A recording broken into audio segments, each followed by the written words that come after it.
Hey everybody, coming at you again. It's back in my car to do movie reviews. So today I went to the Regal Monday mystery movie, which turned out to be Ron Howard's movie Eden, which is like got Jude Law and Vanessa Kirby and Anna de Armas, Sydney Sweeney, on and on. I'm processing. I'm definitely processing. I've heard good things and bad things going into it. Like, I kind of assumed this was going to be maybe the mystery movie. I think it comes out this Friday for everybody else. People say it's not very Ron Howard-like-ish, all these different things. I'm processing it. I think I like it.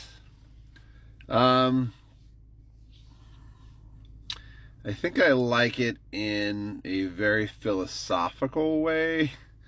I mean, I guess I'm trying to process this and think about, because there's parts of it where I'm like, it just could be such a boring film if it wanted to be, but it has a lot to say. I think, I don't know, high-mindedly, I guess if I look from a philosophy angle of it, I mean, it is a lot of what is the nature of human beings. And so, I mean, it looks at references to Oscar Wilde and Portrait of Dorian Gray and Nietzsche and Schopenhauer, and maybe again it's one of those movies that just really examining us right now by putting it into a 1930s global spin. It's a Great Depression, World War I, rise of fascism. It's a true story, I guess, as I learned from the film. So I'm going to have to do some more research on that and things about the film. So it's an interesting story.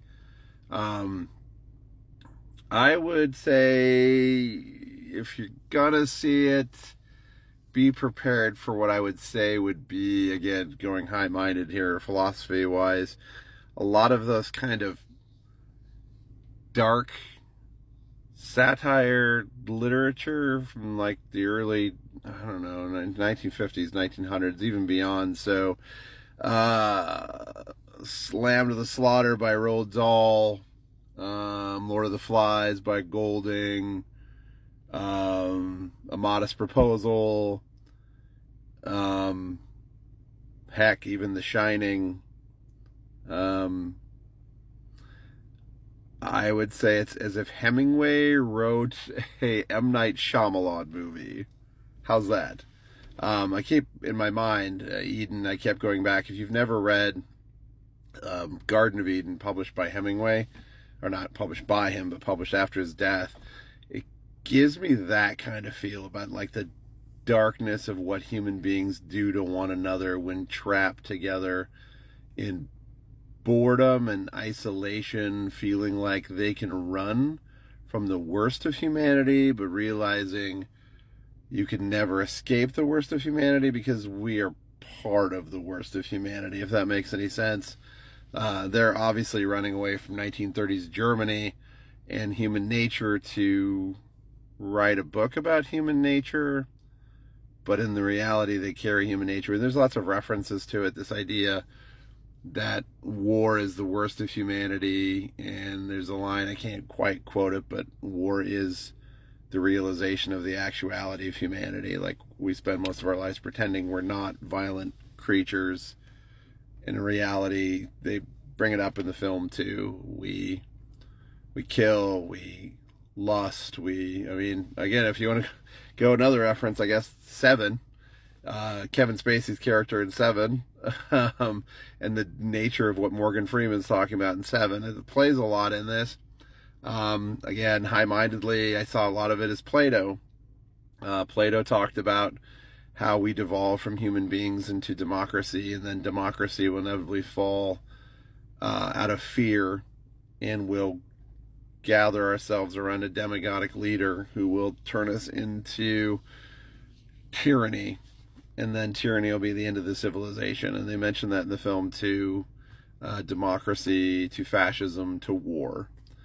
And so I'm like, human nature. And so it's a human nature study, and how humans try and put on their best faces, but in the reality of the situation our basic needs not being met will make us turn on high-minded, self-actualized philosophy. So I mean, that's part of it, right? People, Maslow's hierarchy of needs. Sorry for talking about all this stuff, but if our basic needs aren't met, and for security and comfort, we can't possibly hope to pursue anything of like learning. And so they talk about, I've heard talk about a lot of authoritarian leaders will prey on people's need for security and fears to keep hitting those bottom points on the hierarchy of needs so that they can't possibly find calmness and serenity to want to help other people. And by hitting the bottom parts, it takes away, it puts everybody in fear and cuts their gateway to empathy. And if you restore comfort, security, then people have time to think about other people. And this movie kind of proves that. There's a very big reference, I'd say, to The Shining and Jack Torrance's Descent into Madness. A lot of that Descent into Madness. Like I said, Lord of the Flies, Descent into Madness. I'd say go see it. I'm really torn. Like, part of me is like, oh, but the other part of me is like, oh, that was a really deep experience. And I gotta say, I really like Sydney Sweeney in this. She's not what normally Sydney Sweeney is. She's very subdued, not covered in like kind of a character. She just is. And it's interesting to see her perspective. It's interesting to see like the different perspectives of what human beings bring to them to a deserted island. And kind of the old question about what would you bring to a deserted island if you had to bring 3 items or something. So Vanessa Kirby, I'm such a huge fan of hers. Obviously The Crown and Fantastic Four this summer, where she carried the movie. And in this, she does a fantastic job too. Jude Law, oh wow, Jude Law, I've not seen the character, I think, of Jude Law like this since maybe Gattaca.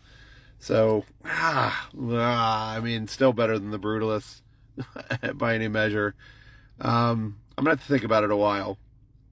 Go see it, tell me what you think, but just go in knowing that it is not, I don't know, it's a study of human beings, it's a study of philosophy and the study of human nature.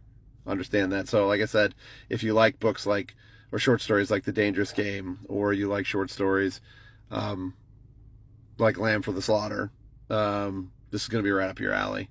If you know Ray Bradbury short stories, again, going back to Hemingway's Garden of Eden, if you've never read it, read it. You've got a writer and his wife who are bored with their lives, and they are experimenting with their sexuality, and a woman comes into their life that they both fall in love with, and they kind of switch roles of gender stereotypes and all these things. Interesting character study. So Eden, and again, obviously it references the Bible, you know, a lot. It references kind of dogmatic belief in Lilith's character showing up to upend paradise, the snake upending paradise, wild dogs. If you've ever read Outer Darkness, not Cormac McCarthy. Yeah, Cormac McCarthy, Outer Darkness. That, very much like that. Human beings in their darkest hour. The Road. Go see it, tell me what you think. I'm sorry, I've gone on for like 9 minutes just because I'm trying to process this film. So, Eden. I don't know what to tell you. Go see it. If any of this sounds interesting to you, I just saw a silent movie the other night at Silent Movie Night, which was Ace of Hearts with Lon Chaney, which very feels similar to this, like human beings who want to destroy other human beings, but at the end realize love and construction of human beings is better than deconstructing human beings. And so I was also dealing in that. It's the silent movie. So, gosh, 10 minutes. I am so sorry. I hope you're hanging out with me on this. I'm very confused. Eden, Ron Howard. See it if this interests